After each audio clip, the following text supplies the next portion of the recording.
ఈరోజు Andhra Pradesh DSC science మెథడాలజీలోని 5వ పాఠంకు సంబంధించిన ముఖ్యాంశాలు చూద్దాం. 5వ పాఠం విజ్ఞాన శాస్త్ర పాఠ్య ప్రణాళిక పాఠ్యపుస్తకం science curriculum and textbook. విజ్ఞాన శాస్త్ర పాఠ్య ప్రణాళిక అంటే ఇంగ్లీష్ కరికులం. కరికులం అనే పదం కరీర్ అనే లాటిన్ పదం నుండి పుట్టింది. కరీర్ అంటే పరిగెత్తడానికి దారి. కరికులం అనే పదం కరీర్ అనే లాటిన్ పదం నుండి పుట్టింది. కరీర్ అంటే పరిగెత్తడానికి దారి. కరీర్ అంటే పరిగెత్తడానికి దారి. కరీర్ అనేది లాటిన్ పదం. కరీర్ అంటే పరిగెత్తడానికి దారి. కరికులం అనే పదం కరీర్ అనే లాటిన్ పదం నుండి పుట్టింది. కరికులం అంటే విద్యార్థి ఉపాధ్యాయుడు గమ్యాలను చేరుకోవడానికి ఉపయోగించే మార్గం అని అర్థం. కరికులం అంటే విద్యార్థి ఉపాధ్యాయుడు గమ్యాలను చేరుకోవడానికి ఉపయోగించే మార్గం అని అర్థం. స్టూడియోలో లేదా పాఠశాల తను నిర్దేశించిన ఉద్దేశాలు లక్ష్యాల ప్రకారం తన వద్ద ఉన్న పదార్థాన్ని అంటే విద్యార్థిని మలుచుకోవడానికి కళాకారుడు లేదా ఉపాధ్యాయుడు ఉపయోగించే సాధనాన్ని కరికులం అంటారన్నారు. కన్నింగ్ స్టూడియోలో తన నిర్దేశించిన ప్రకారం తన వద్ద ఉన్న పదార్థాన్ని మలుచుకోవడానికి కళాకారుడు ఉపయోగించే సాధనాన్ని కరికులం అని అన్నారంటే స్టూడియో అనేసరికి కన్నింగ్. విద్యార్థి యొక్క భౌతిక, భావోద్రేక, సాంఘిక, ఆధ్యాత్మిక, నైతిక విలువల అభివృద్ధికి పాఠశాల లోపల వెలుపల వివిధ అనుభవాలను కల్పించేది పాఠ్య ప్రణాళిక అన్నవారు క్రోక్రో. విద్యార్థి యొక్క భౌతిక, భావోద్రేక, సాంఘిక, ఆధ్యాత్మిక, నైతిక విలువల అభివృద్ధికి పాఠశాల లోపల వెలుపల వివిధ అనుభవాలను కల్పించేది పాఠ్య ప్రణాళిక అన్నది క్రోక్రో. పాఠ్య ప్రణాళికని విద్యా ప్రణాళిక అని కూడా అంటారు. పాఠ్య ప్రణాళికను ఏమంటారు? విద్యా ప్రణాళిక. ఇక్కడ క్రోక్రో అంటే భావోద్రేక, సాంఘిక, ఆధ్యాత్మిక, నైతిక విలువలు ఇవన్నీ గుర్తుపెట్టుకోండి. పాఠ్య ప్రణాళికను విద్యా ప్రణాళిక అంటారు. విషయ ప్రణాళిక సిలబస్ పాఠ్య ప్రణాళికలో ఒక భాగం.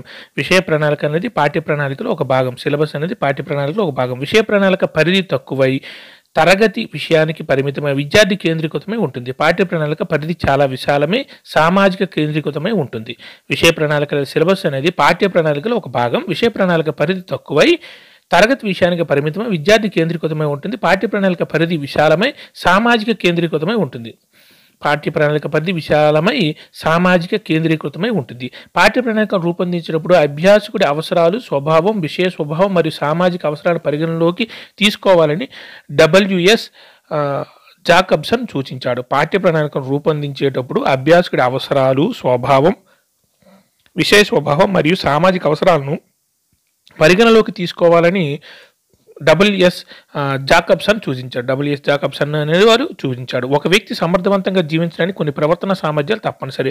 అందువల్ల ప్రతి విద్యార్థి తప్పనిసరిగా అభ్యసించవలసిన విషయాలతో కూడిన పాఠ్య ప్రణాళిక మూల పాఠ్య ప్రణాళిక లేదా మౌలిక పాఠ్య ప్రణాళిక కోర్ కరికులం అంటారు. ఒక వ్యక్తి సమర్థవంతంగా జీవించడానికి కొన్ని ప్రవర్తన సామర్థ్యాలు తప్పనిసరి. అందువల్ల ప్రతి విద్యార్థి తప్పనిసరిగా అభ్యసించవలసిన విషయాలతో కూడిన పాఠ్య ప్రణాళికనే మూల పాఠ్య ప్రణాళిక లేదా మౌలిక పాఠ్య ప్రణాళిక కోర్ కరికులం అంటారు. మౌలిక పాఠ్య ప్రణాళిక వల్ల విద్యార్థి భావి జీవితానికి కావాల్సిన కనీస జ్ఞానం లేదా మౌలిక జ్ఞానం లభించి తద్వారా అతడు సమాజంలో సమర్థవంతంగా జీవించగలడు. మౌలిక పాఠ్య ప్రణాళిక వల్ల విద్యార్థి భావి జీవితానికి కావాల్సిన కనీస జ్ఞానం లేదా మౌలిక జ్ఞానం లభించి తద్వారా అతడు సమాజంలో సమర్థవంతంగా జీవించగలడు.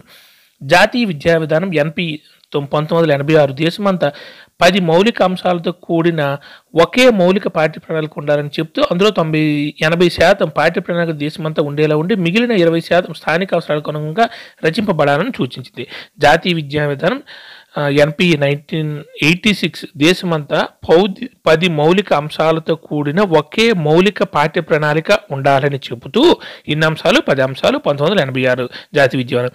అందులో 80% పాఠ్య ప్రణాళిక దేశమంతా ఒకేలా ఉండాలి. 20% స్థానిక అవసరాలకు అనుగుణంగా రచింపబడాలని సూచింది 1986 జాతీయ విద్యా విధానం.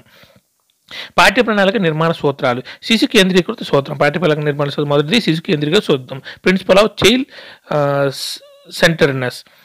పాఠ్య ప్రణాళిక విద్యార్థి వయసుకి, అవసరాలకి, అభిరుచులకు అనుగుణంగా ఉండాలి. విద్యార్థుల సృజనాత్మక సామర్థ్యాలను అభివృద్ధి పరిచేలాగా ఉండాలి అంటారు. శిశు కేంద్రీకృత సూత్రం ఏమని చెప్తుందంటే పాఠ్య ప్రణాళిక విద్యార్థి వయసుకి, అవసరాలకి, అభిరుచులకు అనుగుణంగా ఉండాలి. విద్యార్థుల సృజనాత్మకత సామర్థ్యాలను అభివృద్ధి పరిచేదిగా ఉండాలి. విద్యార్థుల సృజనాత్మక సామర్థ్యాలను అభివృద్ధి పరిచేదిగా ఉండాలి పాఠ్య ప్రణాళిక అనేది. తర్వాత సమాజ కేంద్రీకృత సూత్రం. పాఠ్య ప్రణాళిక స్థానిక సమాజ సంక్షేమానికి, అభివృద్ధికి, మారుతున్న అవసర సమాజాలకు తగినట్లుగా ఉండాలి. సమాజ కేంద్రీకృత సూత్రం పాఠ్య ప్రణాళిక స్థానిక సమాజ కేంద్ర సంక్షేమానికి, అభివృద్ధికి, మారుతున్న సమాజ అవసరాలకు తగినట్లుగా ఉండాలి. సమన్వయ లేదా సమైక్యతా సూత్రం. విద్యార్థి వ్యక్తిత్వ వికాసం, సామాజిక వికాసం రెండింటినీ సమైక్యపరిచే విధంగా పాఠ్య ప్రణాళిక ఉండాలి. విద్యార్థి వ్యక్తిత్వ వికాసం, సామాజిక వికాసం రెండింటినీ సమైక్యపరిచే విధంగా పాఠ్య ప్రణాళిక ఉండాలని సమన్వయ లేదా సమైక్యతా సూత్రం తెలియజేస్తుంది. వ్యక్తిత్వ వికాసం, సామాజిక వికాసం 21వ శతాబ్దం విద్యార్థి అభిరుచులకు సామర్థ్యాలకు అనుగుణంగా సామాజిక వనరులను సద్వినియోగం చేసుకుని సమాజ అభివృద్ధికి తోడ్పడాలి. 21వ శతాబ్ద విద్యార్థి అభిరుచులకు సామర్థ్యాలకు అనుగుణంగా సామాజిక వనరులను సద్వినియోగం చేసుకుని సమాజ అభివృద్ధికి తోడ్పడాలి. కృత్య కేంద్రీకృత సూత్రం. చేయడం ద్వారా నేర్చుకోవడం లెర్నింగ్ బై డూయింగ్ ద్వారానే విజ్ఞాన శాస్త్రాన్ని అభ్యసించడం సాధ్యం కాబట్టి ప్రయోగాలకి, ప్రదర్శనలకి, పర్యటనకు పాఠ్య ప్రణాళికలో ప్రాధాన్యత ఇవ్వాలంటారు కృత్య కేంద్రీకృత సూత్రం. కృత్య కేంద్రీకృత సూత్రం దేనికి ప్రాధాన్యత ఇస్తుందంటే చేయడం ద్వారా నేర్చుకోవడం, లెర్నింగ్ బై డూయింగ్ ద్వారానే విజ్ఞాన శాస్త్రాన్ని అభ్యసించడం సాధ్యం కాబట్టి ప్రయోగాలకి, ప్రదర్శనలకి, పర్యటనలకు పాఠ్య ప్రణాళికలో ప్రాధాన్యతను ఇవ్వాలి. తర్వాత పరిరక్షణ సూత్రం. పేరెన్నిక గల భారతీయ సాంప్రదాయాలను, సంస్కృతులను గౌరవిస్తూ పరిరక్షిస్తూ రాబోయే తరాలకు అందించే విధంగా అభ్యసన అనుభవాలను నిర్మించాలి. పరిరక్షణ సూత్రం. పేరెన్నిక గల భారతీయ సాంప్రదాయాలను, సంస్కృతులను గౌరవిస్తూ పరీక్షిస్తూ రాబోయే తరాలకు అందించే విధంగా అభ్యసన అనుభవాలు నిర్మించాలి.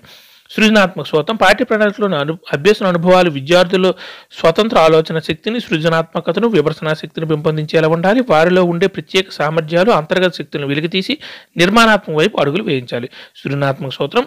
పాఠ్య ప్రణాళికలోని అభ్యసన అనుభవాలు విద్యార్థుల్లో స్వతంత్ర ఆలోచన శక్తిని, సృజనాత్మకతను, విమర్శనాత్మక శక్తిని పెంపొందించేలా ఉండాలి. వారిలో ఉండే ప్రత్యేక సామర్థ్యాలు, అంతర్గత శక్తులను వెలికితీసి నిర్మాణాత్మక వైపు అడుగులు వేయించాలి. పురోగమ లేదా దూరదృష్టి సూత్రం. భవిష్యత్తులో సమర్థవంతమైన జీవనానికి తగిన వృత్తిని ఎంచుకోవడానికి కావలసిన పునాది పాఠ్య ప్రణాళిక నిమిడి ఉండాలి.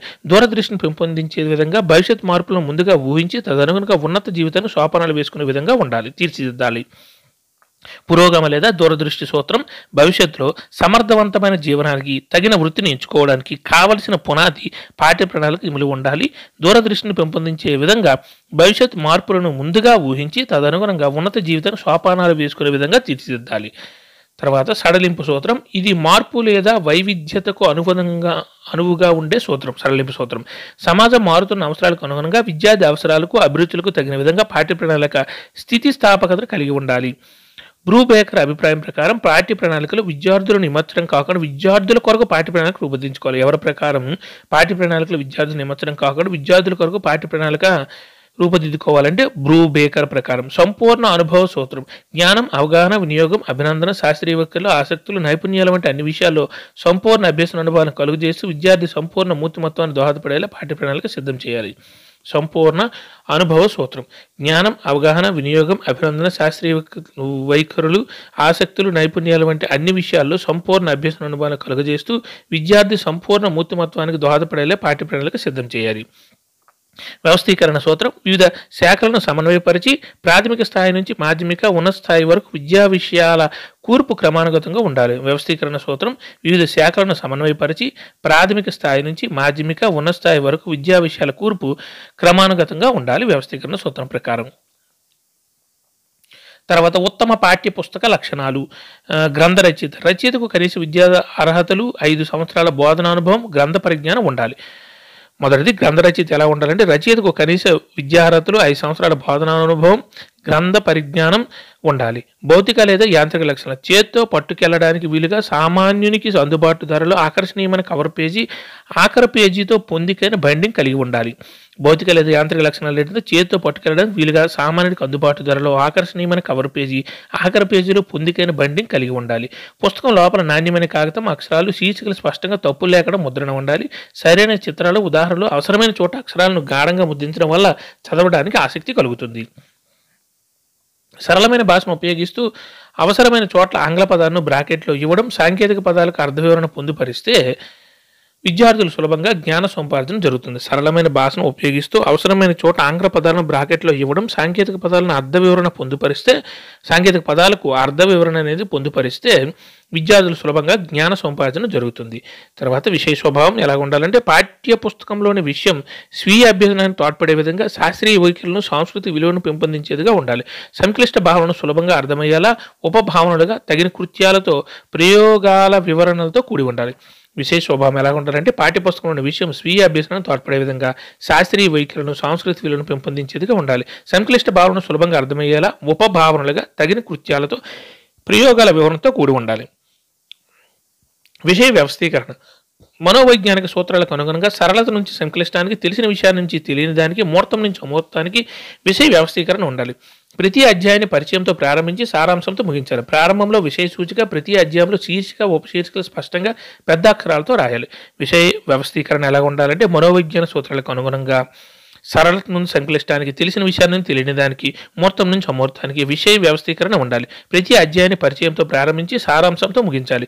ప్రారంభంలో విషయ సూచిక, ప్రతి అధ్యాయంలో శీర్షికలు, ఉపశీర్షికలు స్పష్టంగా పెద్ద అక్షరాలతో ఉండాలి. తర్వాత అభ్యాసాలు, సంప్రదింపు గ్రంథాలు ఎలా ఉండాలంటే పాఠ్యాంశం చివరన అభ్యాసాలను, సంప్రదింపు గ్రంథాలను ఇవ్వడం వలన సాధన అవగాహన విస్తృతమవుతుంది.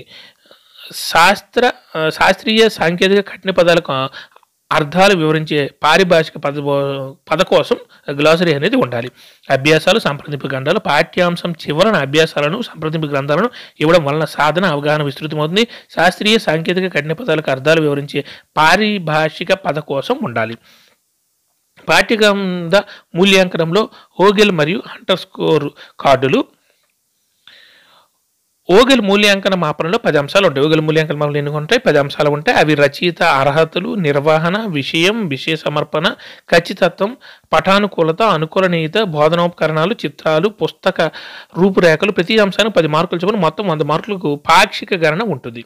ఇక్కడ ఓగెల్ అంటే పాఠ్య గ్రంథ మూల్యాంకనంలో పాఠ్య గ్రంథాన్ని కూడా మూల్యాంకనం చేస్తారు. అతను ఓగెల్ ప్రకారము మూల్యాంకన మాపన 10 అంశాలు ఉంటాయి. ఆ 10 అంశాలు ఏంటంటే రచయిత అర్హతలు, నిర్వహణ, విషయం, విషయ సమర్పణ, ఖచ్చితత్వం, పఠనానుకూలత, అనుకూలనీయత, బోధనోపకరణాలు, చిత్రాలు, పుస్తక రూపురేఖలు. ప్రతి అంశానికి 10 మార్కులు చొప్పున మొత్తం 100 మార్కులకు పాక్షిక గణన ఉంటుంది.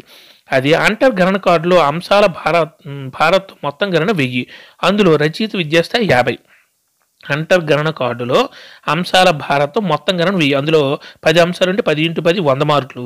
అందులో పాక్షిక గణన ఉంటుంది. అంటర్ గణన కార్డులో అంశాల భారతం మొత్తం 1000, మొత్తానికి 1000. అందులో రచయిత విద్యాస్థాయి 50. రచయిత విద్యాస్థాయి 50. ధర, యాంత్రిక లక్షణాలు 100, మనోవైజ్ఞానిక ఆధారాలు 300, విషజ్ఞానం 250, భాషా శైలి 110, అభ్యసన అనుభవాలు 140, ఉపాధ్యాయుని సహకారం 50. హంటర్ గణన కార్డులో అంశాల భారత్వం మొత్తం గణన 1000. అందులో రచయిత విద్యాస్థాయి 50, ధర, యాంత్రిక లక్షణాలు 100, మనోవైజ్ఞానిక ఆధారాలు 300, విషజ్ఞానం 250, భాషా శైలి 110, అభ్యసన అనుభవాలు 140. విషజ్ఞానం 250, భాషా శైలి 110, అభ్యసన అనుభవాలు 140, ఉపాధ్యాయుని సహకారం 50. Thank you.